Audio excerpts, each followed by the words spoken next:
All right. Hello, everyone, and welcome to yet another Grow Your Mind chat session brought to you by Activate and Park Launch.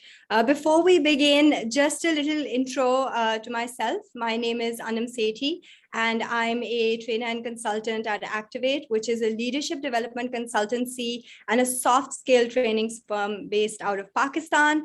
We have, worked with clients across the board in communication skills, leadership development, values rollouts, leadership competency models, all of that stuff. And I am so excited to be here today and share yet another amazing story from one of our very own Pakistani entrepreneurs. Park Launch needs no introduction. I think we're all quite familiar. In fact, Park Launch is the reason why we are here today and why I got to connect with Abdul. For those of you who are joining in, Park Launch is a platform that continuously drives the Pakistani entrepreneurial and investment ecosystem and has been a great enabler in connecting people across geographies, bringing people together, creating lots of value for our country and driving entrepreneurial ventures forward. So welcome to all of you. A little bit about the topic, and then we will move on to our mentor for the day. Last year at this time, we were all pretty confused as to what was going to happen. And I think I can safely say that we are all still very much confused about what will happen next. And it's a great time, to be in the industry because everyone is now playing a role in shaping what the future will be. And I think that's really where the value of all of this lies, because we can work together to create the new normal. It's not something that's defined. We've never seen it. I haven't seen it. You haven't seen it, but we can play a huge role in making it whatever we want to be. And helping us do that and helping us deal with all of this uncertainty and all of these challenges that we've perhaps, never even seen before is our mentor, Abdul Munim Sheikh. I'll give a very brief official introduction and then I'll, shoot it over to Abdul to take the lead. Abdul Munim Sheikh, he's the president and CEO of AlSafa Foods, which, if you live in North America, I'm pretty sure you're familiar with. Before this, he was the head of finance and planning at Engro Corp. He has played a huge role in turning businesses over, managing multi-million-dollar budgets, growing business across geographies, creating very sustainable partnerships, and leading innovation for his business. So Abdul, thank you so much for being here, and I'd love to hear from you. To talk to the audience and tell us a bit about yourself. Thank you, Anam, and Ali specifically, and Park Launch and Activate in general. I'm very pleased and excited to be part of this discussion. I think it's an amazing platform, and I got to know Ali very recently, and since then, the way conversations have evolved, I'm very excited, and it seems very promising platform, and great work is being done.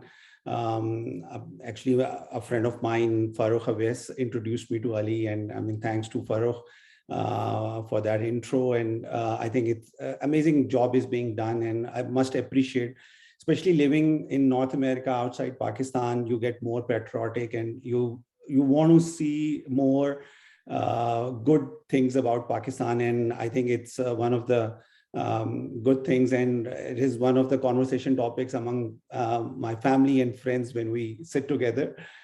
So in recent times, this is something good to talk about Pakistan. So thanks for the opportunity, and I'm very excited to share my story with you.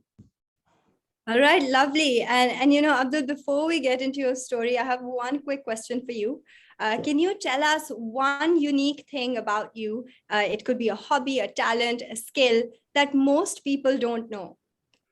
I'm a runner, and I love running, and people who have known me since my college days or school days, they might know about this, but mostly people don't know about it. And it is kind of a meditation for me, and it is my go-to exercise as well. So I love running, and that's my hobby as well as my pastime. It's actually a great hobby to have.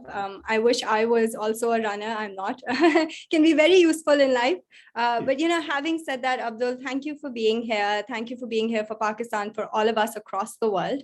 So let's dive straight into your story, and go back to when you were younger in your teenage years. What was the first job that you ever had?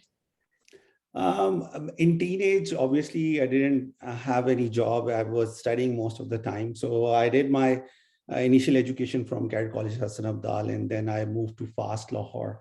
I graduated from FAST in 2003. And people in the industry would know that that was probably one of the worst time to graduate from a computer sciences school because there were no jobs at all. Wow. So at that time, a group of friends, as a group of friends, we decided to decide on an alternate career path, and we came up with with an idea that we should pursue an MBA degree. And during our last semester, we started pursuing that, and in the process, I got admitted to IBA Karachi. And a few of my friends went to LUMS, and few went abroad, but I went to IBA. So IBA was a very exciting experience for me. I had, for most of my life, I have lived academic life, I would say. I lived outside my home in boarding, but Karachi was an exciting experience for me. And in many ways, it was very different from my previous experience. So I always say that Karachi has been very kind, and even it has a very special place in my heart. And the way Karachi embraced me, IBA embraced me, and afterwards, most of my professional career is in Karachi. So I have a very high regard for Karachi. When I graduated from IBA, and as I mentioned that I had never lived with my parents or at my home, which is Muzaffargarh. There was a kind of inclination internally to somehow be able to go back, but I knew back of my mind that there would be no opportunities there, which I would want to pursue. But so I was one of the top 3 in my MBA class. So Engro at that time picked me for an interview. And when during the interview, I mean, it was a regular interview, but the person at that time who was the general manager for agri businesses, Khalid Mir Saab, he asked me, what do you want? What do you immediately want from your career? I said that if there is a good career which can keep me close to my parents for a little bit, I would really appreciate that. And then he asked me, where they are? And so I told him that they are in Muzaffargarh. And so he said, fortunately, we have a position in Muzaffargarh at the time, but it is a sales position. It's a very tough area. You are coming from IBA. You would not want to go to a village or a fertilizer dealer. You won't like it. I said it's okay as long as I get to stay close to my parents. It would be a good opportunity. So that's how I that was my decision making process, which was very emotional at that time. There was no logic behind it, but it was very on the spot and on the go.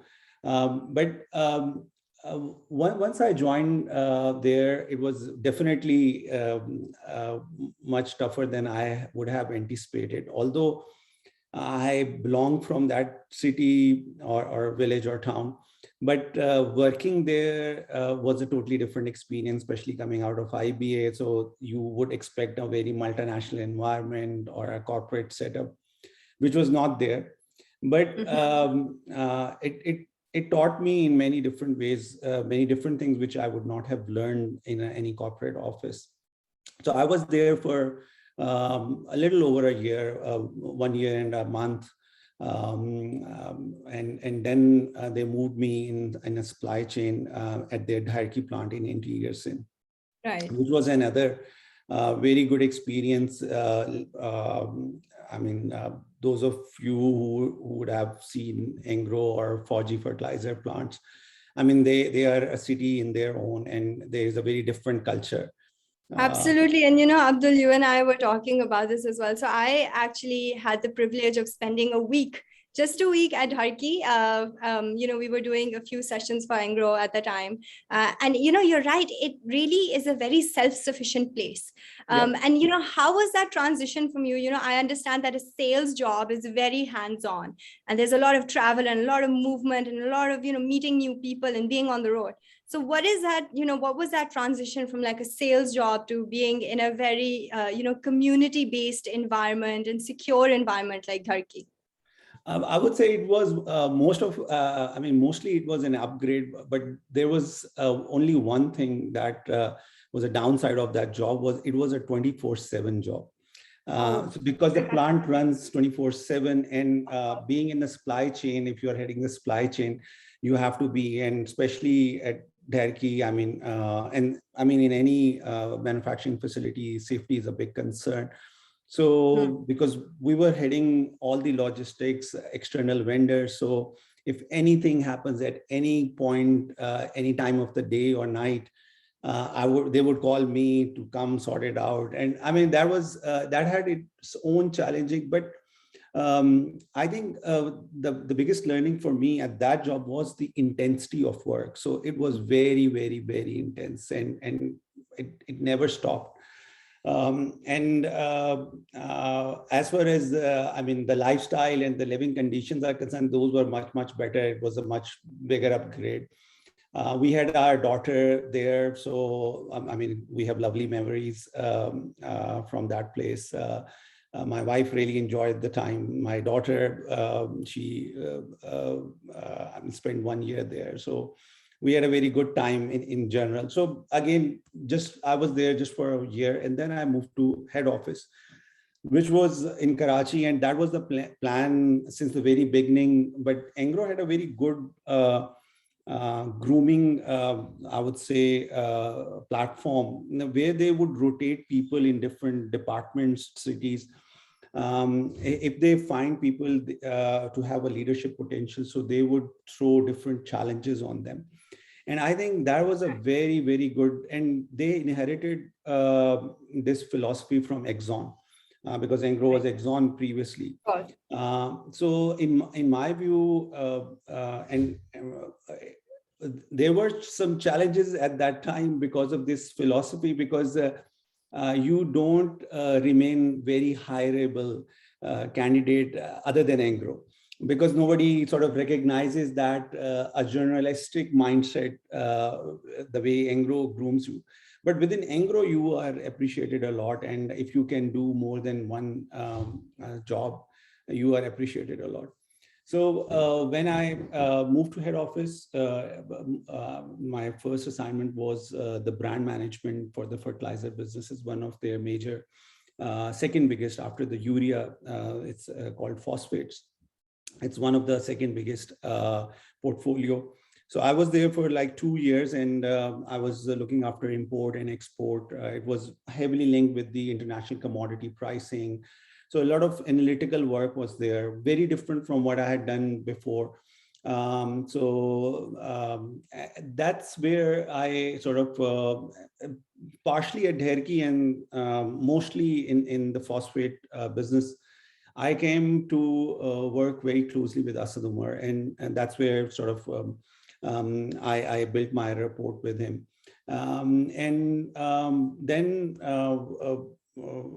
By then it was established that in Engro terminology, they used to call it a high potential people. So, so by then, and those are sort of within the talent pool, they are one of the elite group. So by then I was part of that high potential group. And now the purpose was that the CEO's main mandate is to sort of groom their career. So one day Asad called me in and he gave me 4 options to sort of, and the 4 options were go back to Dherki as a business economics engineer, become an HR comp and ben person.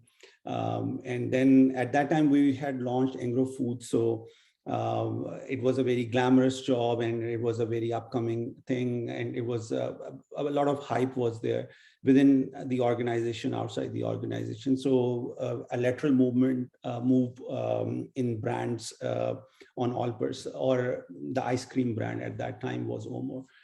And the last option was they were setting up at this Engro Corp structure. So the last option was the finance to set up the finance shop in the corporate setup. So Asad gave me a day to think about it, and he gave me different justification for each job. That what are the pros and cons for the jobs. So when I thought about it, on a spectrum of difficulty, or I saw that the finance is the most difficult one. So, and at that time, I thought that I think I'm young enough to afford a couple of mistakes now. So I think I should go for this kind of a job which is the most difficult one. And that's the exact reasoning, quote unquote, I would say. I told to us that there is only 5% chance that I would be successful in this job. But I know if I'm successful, then the reward will be much bigger. Much bigger. So the proportionate, it is a lot more in proportion to other jobs. So that was my thought process, and Asad really appreciated it. And I set up that department, and then I hired different people, and I mean, it grew into a much bigger and much active role in the overall strategy of the Engro, all of the Engro businesses, whether it was polymer.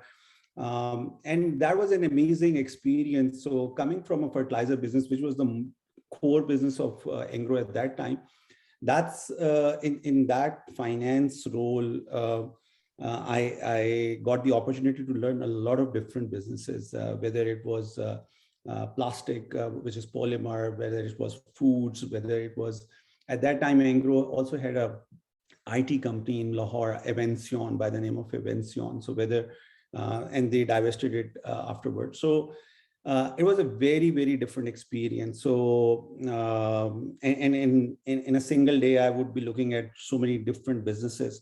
Right. So that I would say was the beginning of thinking entrepreneurially.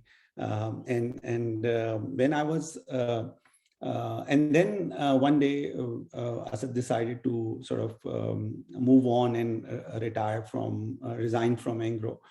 And during the same time, he sort of pushed my name for this business in North America. So it was a very small business at that time, but I called one of my friends, Murtaza Sikandar. He was, I mean, my IBA fellow. So I asked him, I mean, I said that I'm a almost $2 billion business. I'm looking so many different businesses. But I'm going into a much smaller role, although the role is bigger, but the business is much smaller. So the rationale he gave me stuck with me. And he said that the businesses you are in, it is very unlikely that you can do something of your own in those businesses, because the entry barrier is very high.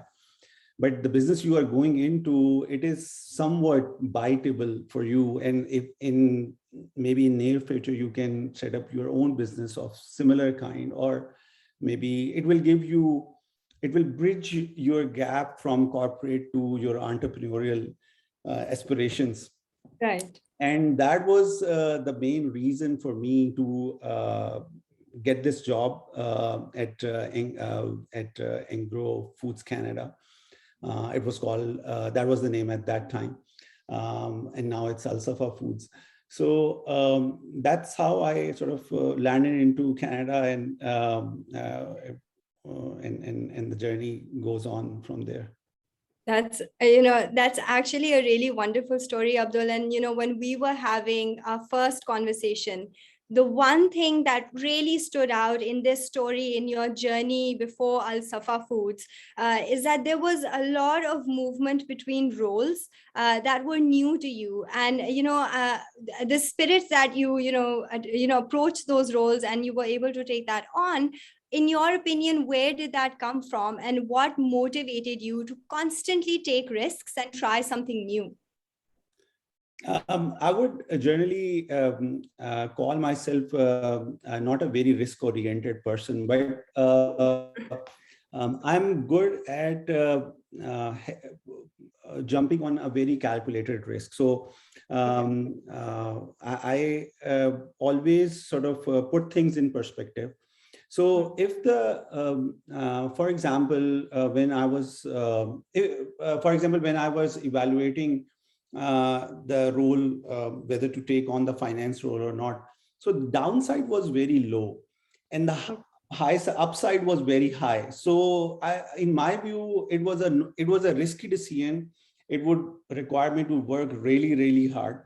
I will become a lot more vulnerable. By that time, I was in the corporate annual ranking. I was on top of the charts. So I was becoming more vulnerable, but at the same time, the upside was very, very high. So as I said earlier, there was only 5% chance that I would be successful in that. And I would not call myself a finance geek I mean, my colleagues and the people who were reporting to me, they had a much core, on the core subject, they had a much bigger knowledge base than me. And the reason I was able to lead them or work with them and add value was that I had a very holistic picture about the business. So I started from the very bottom, how a small fertilizer dealer thinks about business, and then sort of scale that up to Engro or Engro Polymer or Engro Foods. So because essentially, if you are running a retail shop or if you are running a $20 billion business, the business dynamics the core is very similar. So the decision making is very similar. Everyone wants to grow their revenue. Everyone wants to reduce their cost. Everyone wants to improve their profitability. So I would sort of bring in, I would say, for the lack of better words, I would say common sense to the analysis. So nice. How a basic businessman would think about it. And that used to, in the beginning, when I used to present that analysis, so that was very different from a very typical analysis or the formats which were being followed at that time. And they used to, other than specifically Rohail Muhammad, who was the CFO of the corp at that time. So they used to really appreciate the analysis, and that it comes with a business perspective. And one of the reasons which Rohail told me, that it is very easy to explain it to the board members, because all the board members are not finance savvy. So it gives them a very simplistic way of explaining and sort of communicating what are the challenges with the business. So rather than doing the analysis and paralysis of the situation, it gives them a layman terminology or vocabulary to explain what are the challenges and what are the fixes. So, and I built on that. In my view, I always used to think, I think this courage came from definitely from Engro, but living in the boarding for like more than 12 years, figuring out your own life, different challenges. I think that if I look back and I want to pin down, so that would be my experience, which really is helpful in managing transitions and changes at a very high speed. But Engro definitely groomed me, and they also at the same time gave me tools to handle change and add value at the same time. It was a great opportunity for me to learn those tricks that early. Otherwise, I mean, I would have struggled in my own business now. But that risk taking. So in short, I was not a natural risk taker, but I was groomed into someone who can take and evaluate risks, and when it is appropriate, I would take action. So I would call myself that I like to, I'm good in decision making. So I don't, and I think that is a very important trait. No matter how many analysis you do, no matter how many sort of opinions or advice you get, at the end of the day, you have to take a call. And there will never be a perfect scenario. There will never be perfect information available. At the end of the day, it is your gut feel. So I'm good in that. So that part I always was good with. I am able to analyze things very quickly, and I'm able, once I analyze, I take decisions. I have clarity in my mind what is the way I want to go. But I'm not a natural risk taker. So Engro definitely groomed me to be someone who can handle risk. That's absolutely wonderful. And it's, so kind of you to admit that, because I think a lot of us would like to think of ourselves as risk takers, but it is a tricky process. And it can be very daunting when you are faced with a decision, like, for example, the decision to choose between 4 possible ways to go. And in those situations, I want to highlight 2 things that you said, which I think can be very beneficial, especially for our entrepreneurs as they grow their teams, which is, opening your teams up to change. Because like you said, not all of us are born risk takers, and not all of us are, prepared to handle change. And enabling that kind of environment can really help, even your younger team members grow into, and reach their full potential. So that's absolutely a great learning from, this little discussion that we've had. But, let's go on. Yeah, Sorry, sorry. I would definitely call myself a reluctant entrepreneur. So I was not a born entrepreneur. I evolved into being an entrepreneur. And in my view, because it is very important to understand, and if you would have, when I was graduating from IBA in 2005, if you would have asked me, I would have never replied that I would become an entrepreneur in one day. So it was not in my vision, or at that time, I didn't think that that is a skill set I possess. But it is very important to understand that these skill sets are acquirable. You can learn those, and you can evolve into someone who can take risk. And I mean, whether it's taking risk, whether it's leading innovation, and most of the time, you don't have to be everything. You have to have the right team in place. For example, I mean, if I'm not a risk taker, so I would have someone in my team who is good at risk taking. And then as a CEO or as a leader, my objective would be to build that trust between myself and that person, and trust his risk taking abilities or her risk taking abilities. So you can compensate those lackings or shortcomings when it comes to running a business. So you don't have to be everything. And a very few people are born with those skills. In my view, most of people like me acquire those skills, and those are acquirable. That's perhaps, the lesson of the day.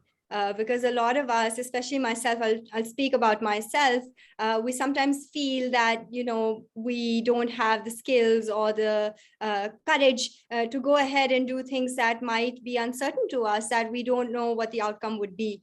And to know that we can acquire those skills and we can constantly grow is a great message. So thank you for that. But, here we are, right? You've just moved to Canada, and it's a new place, it's a new environment. What's going through your mind right now? So, not much. I mean, obviously, I was excited to be here, but during my first, I landed on 28th November 2012. And November and December is normally our corporate planning cycle. So in that December, when of 2012, Asad had already left the organization, so the new leadership was there. And in that particular, so my first month of landing, they decided that we want to close this business. So within a week, and by then my family had not moved. So when I used to talk to my wife back home, so I would call, maybe you don't need to come here. I mean, I think save the hassle, and I might come back in a couple of months. And so, but the turn of the events was, and it was nothing with the, definitely the Canadian or the North American business was giving some troubles at that time. And the new, but the philosophy Asad had was very different from the philosophy the new management had, and both had I mean, in their own perspective, both had a right approach. So Asad's view of this business was a stepping stone for a global expansion.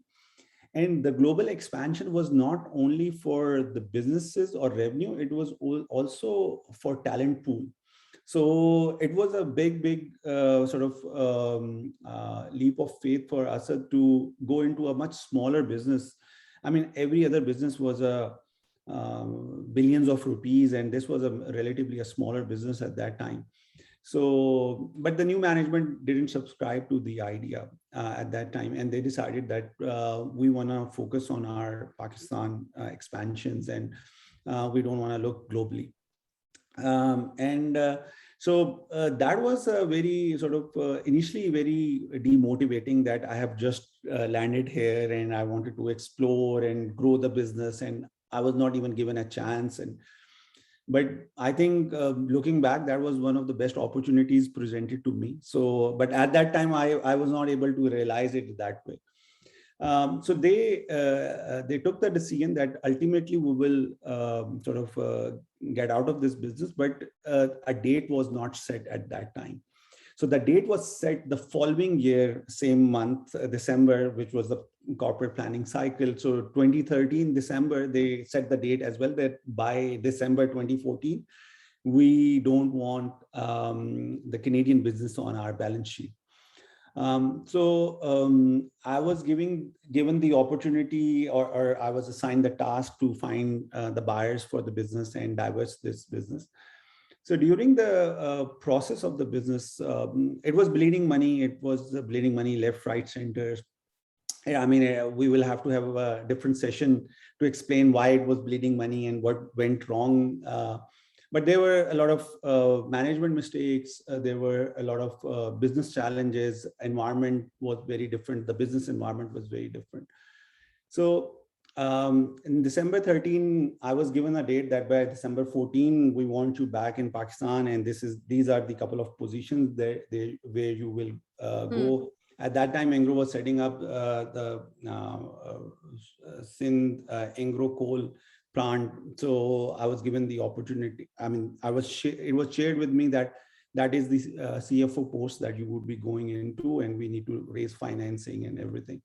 So be prepared. I mean, if you can wrap things up in 6 months, that would be ideal, but at max within 12 months. So during the process, when I was looking at the different prospective buyers and meeting with them, so there was a private equity group out of Saudi Arabia, and they were very interested.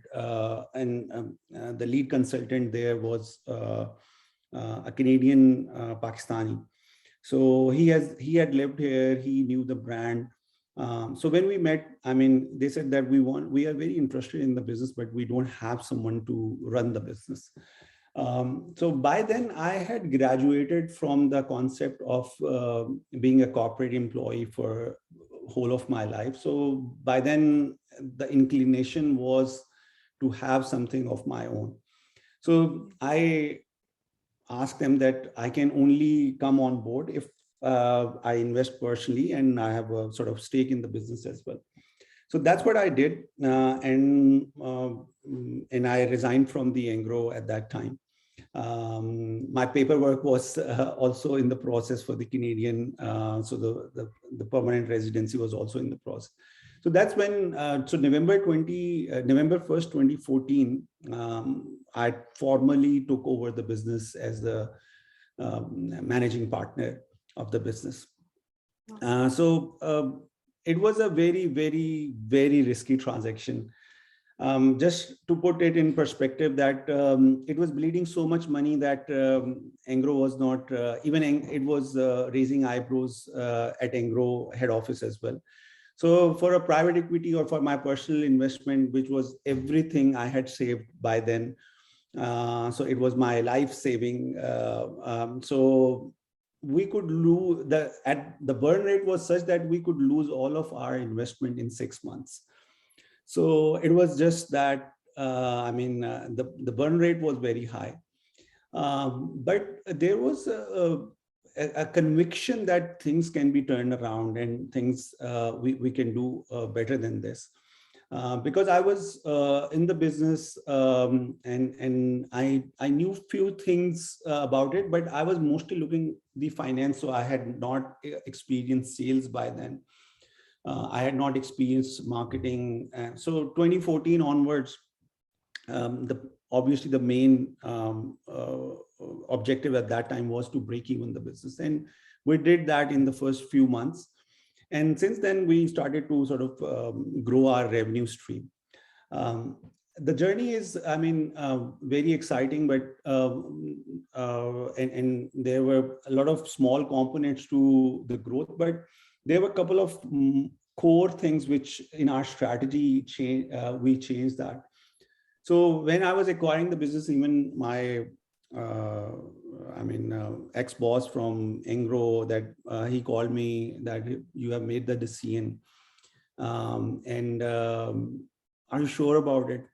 So I said that I don't have the whole staircase, but I can see the first step. So so that was my exact answer. So he said, after listening to that, he said, I think you will be able to pull it off. And I admitted to him that I don't have all the answers at the moment. And I will figure it out, but I know that I can figure it out during the course of next few months.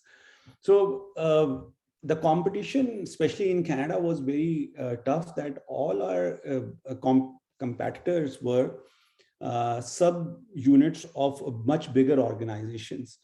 So everyone used to think that how would a small company would survive in the face of much bigger organizations. Although they're small, their halal business, which AlSafa does, is mostly halal meat business, value-added meat. For the lack of better words, I would say in Pakistan, I would say, let's take the example of KNN.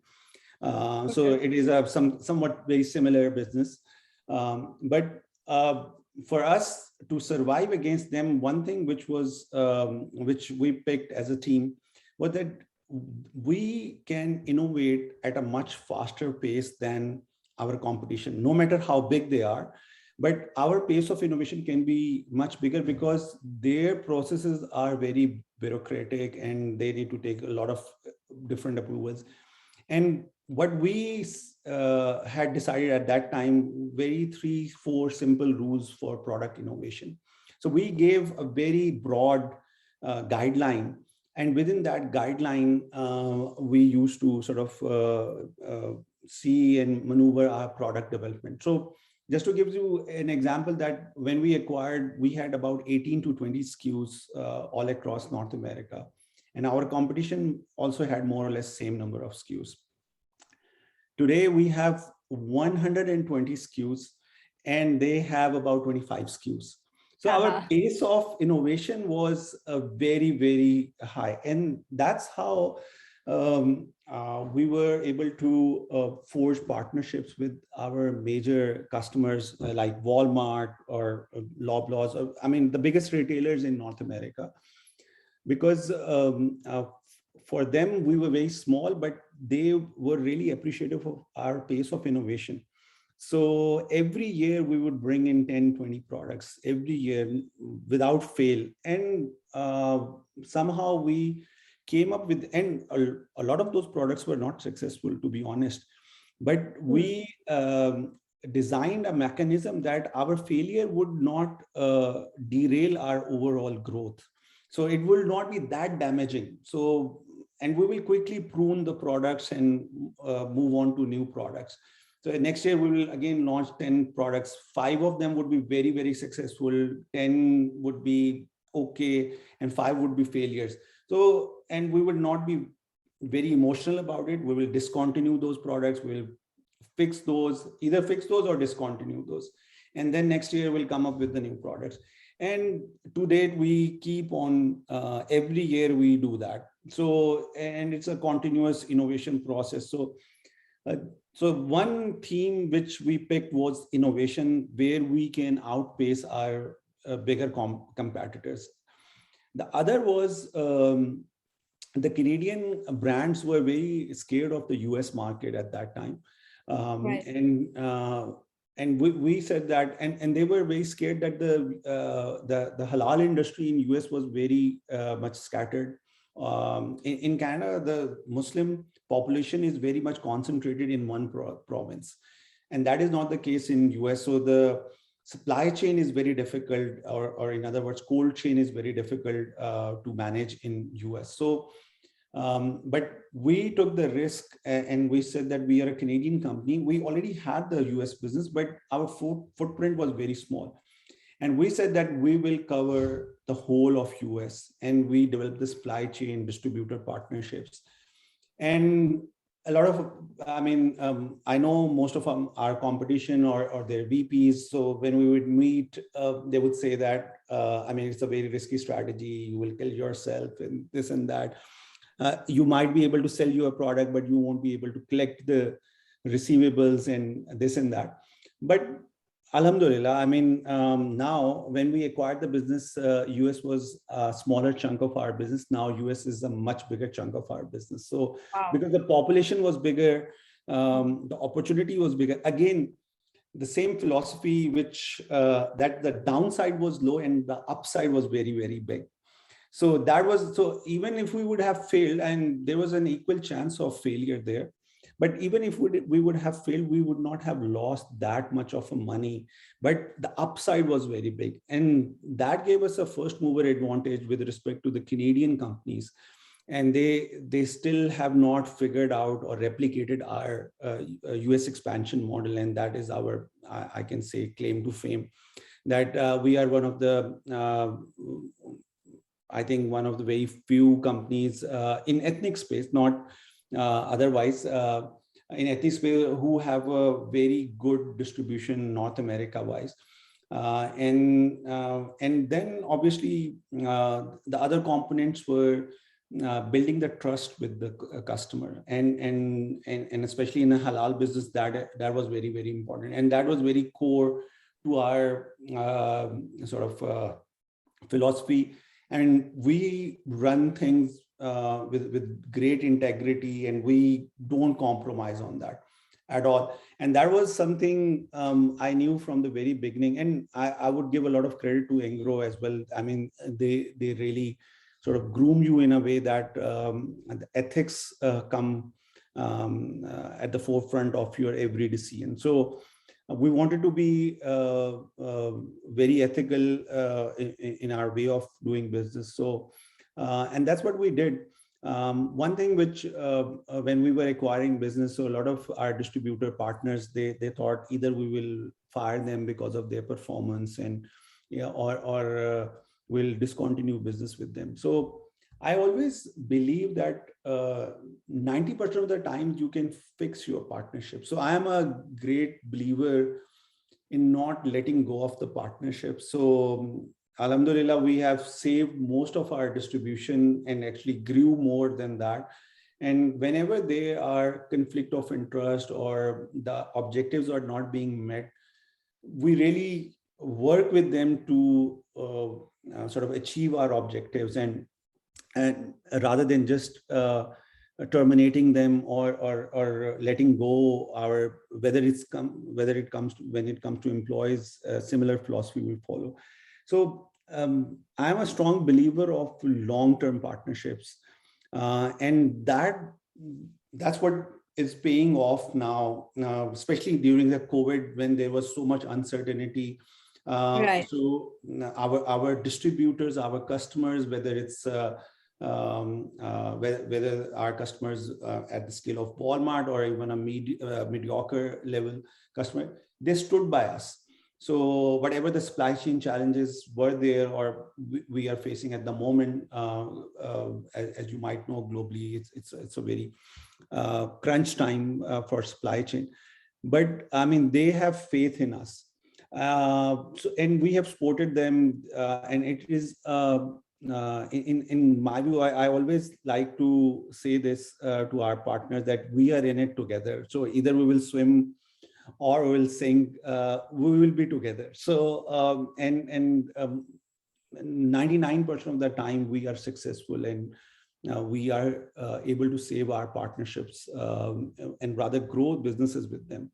Even, I mean, when I talk to my distributors, they are amazed on the journey of growth they have experienced in the past 5 and 7 years. And when I look back, and when I used to travel in US, so my first job, which was the managing the fertilizer distributors in Muzaffargarh district, that comes very handy because it is somewhat similar. So I had never, that was my only experience in sales. So so my approach in sales is very different, I would say, not difficult. I subscribe to the idea of teaching and educating rather than selling. So I don't sell the product, I just educate them about the opportunity or about the features, about how we can grow the business, how they can benefit from it. So it is slightly a different approach, but in my view, that is the only approach I know of. And it has worked in our favor. That's, Abdul, some great learnings that I would highlight from this journey that you've just shared with us. Number one being that, in order to grow a business, that trust that you've been talking about, creating those networks and connections can be so crucial. And, another thing I want to really highlight here is something that you mentioned when you said that when COVID came and the pandemic came, your partners were willing to stand up for that.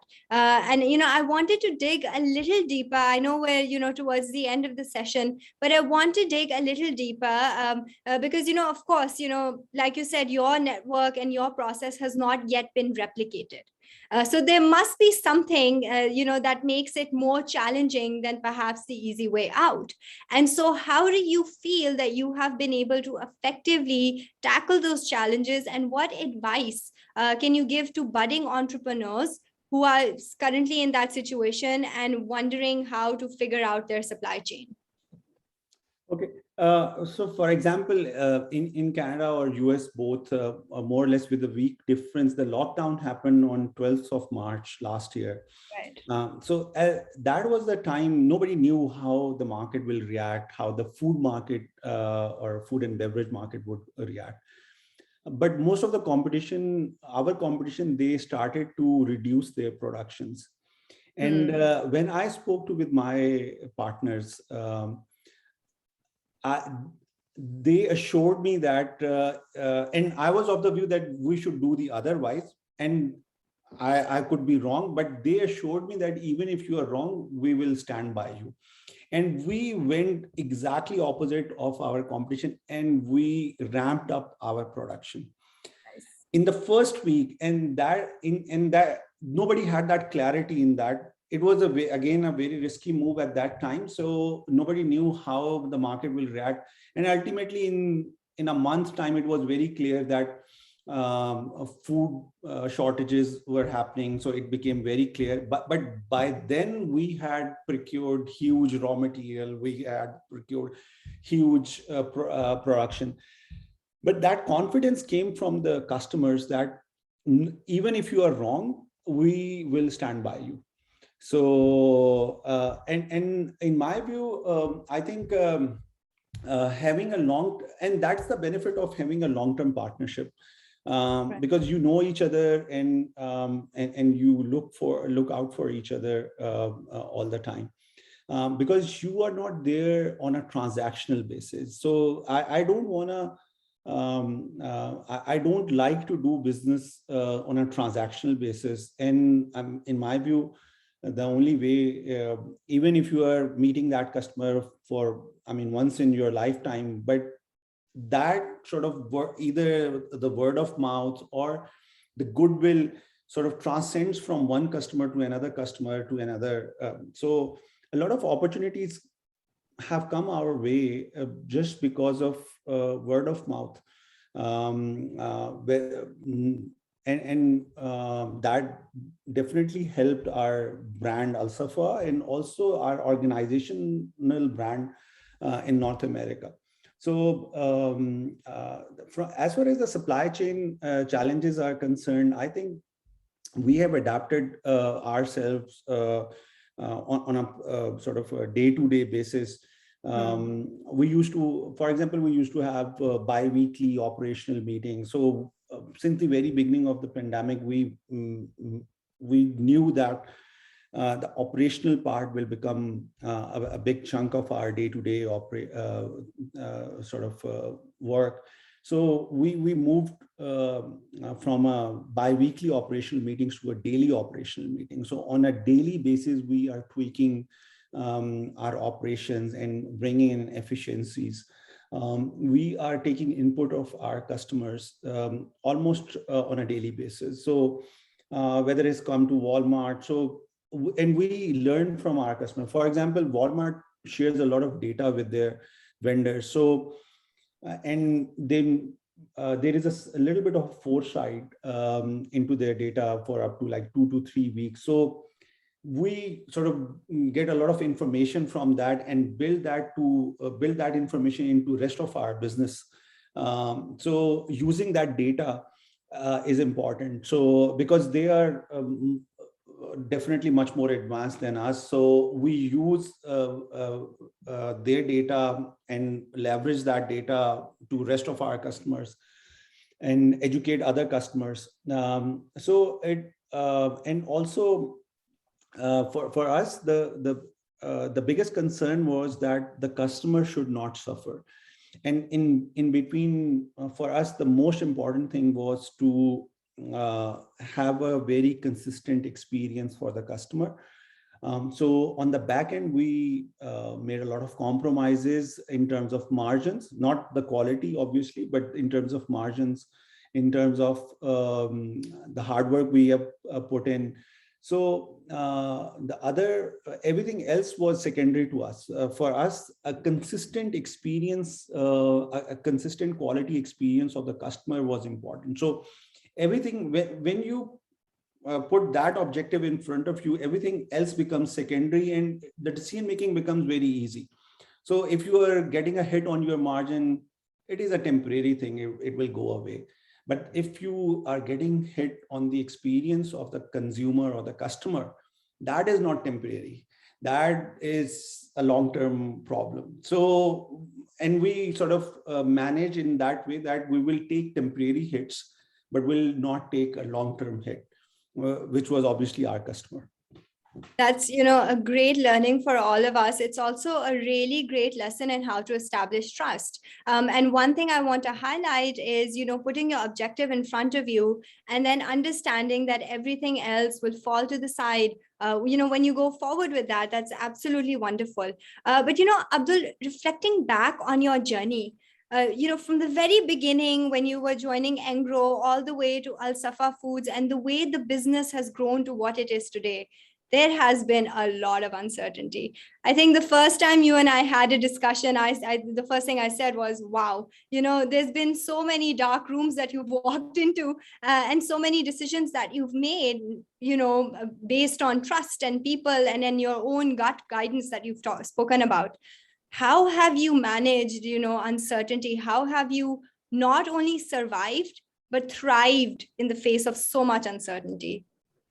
I think one cannot go through all these challenges alone. You need a lot of support group. And I have been very fortunate. I mean, I have a very supporting family, wife specifically. So, for example, when we started this AlSafa, when I acquired the business, so we had to compromise on our lifestyle. And she was very much willing to do that, and she did that. So the pain you feel in those transitions, it's somewhat reduced if you have that kind of support group. And then also, I mean, I must say that I've been very fortunate to have a group of friends, my closest circle. They have always been very motivating, and they have, even when I was tending to lose faith in me, they would sort of come and reinstate that faith in myself. So I would say having a very strong support group is very important, and also having having an eye on a bigger perspective, and which is much bigger than you, which is much bigger than your own project, much bigger than on your own company. So if you sometimes I use a mental model, what is the worst thing can happen? So as long as that worst thing is not happening, so everything is less than that, so I'm relatively comfortable. So in that moment in time, there is a lot of stress, but relatively I'm comfortable. So I'm always trying to avoid the worst case scenario. But I think it is, in hindsight, all the dots connect with each other, but in those moments, it becomes, it is very difficult to see that path. And I think the help of others, your friends and family, it comes very handy.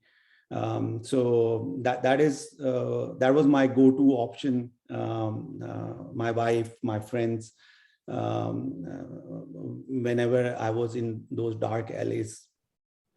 That's wonderful. And, we've just got a couple of minutes, and, I think the audience in the chat also is seeking a little bit of advice from you. And so, Abdul, before you leave, what advice would you give to budding entrepreneurs who are now grappling with uncertainty on a daily basis? So no longer just, uncertainty at certain points in time in your life, but every day is a new day and every day is a new challenge. What would you say to them? I think the way I see it, and I mean, no matter how big you are, this never changes. And I think it's a tested formula that whatever the task is at hand, give your best and do your best. And I mean, just live that day to your fullest, and give your best of the effort, best of the hard work. And it is not necessary that you would materialize the opportunity, that specific opportunity that you are pursuing at the moment. The opportunities, it has its own way of coming to you or finding you. But as long as you are doing your best on any given task at hand or any given day, one thing is that you will be satisfied with your own self. So you can live with your own self, no matter the project is successful or not, but you can live with your own self, which is much more important than a successful project. And this specific project that you are working on might not be successful, but there would be something else which could be much bigger successful, and which is probably a much bigger opportunity for you. So I would say to all the entrepreneurs, including myself, that give your best to the tasks you have at hand, and opportunities will find you. Yeah, that's what I would say. That's absolutely wonderful, and thank you so much. It's an emotional story, I will say. I think a lot of us can connect to it deeply because we have been in those situations where we are unable to even trust ourselves with the decision we make. And so, to close off, I'm going to restate a quote that you've just said, which is, I couldn't see the staircase, but I saw the stair. And I think that can really be the theme and the takeaway from this entire session, that when you see the stair, like you said, give your best and move forward. And with that, I would really like to thank you for coming here, for being so honest with us, for letting us into your world and showing us that we too can acquire those skills and make those relationships if we can just give our best and move forward. Thank you to Park Launch. Thank you to Activate, to everyone involved in making this a reality. And yeah, this was a gym chat session with Abdul Munim Sheikh, and thank you so much to everyone who attended. Thanks, Anam. Thanks, Ali and Park Launch.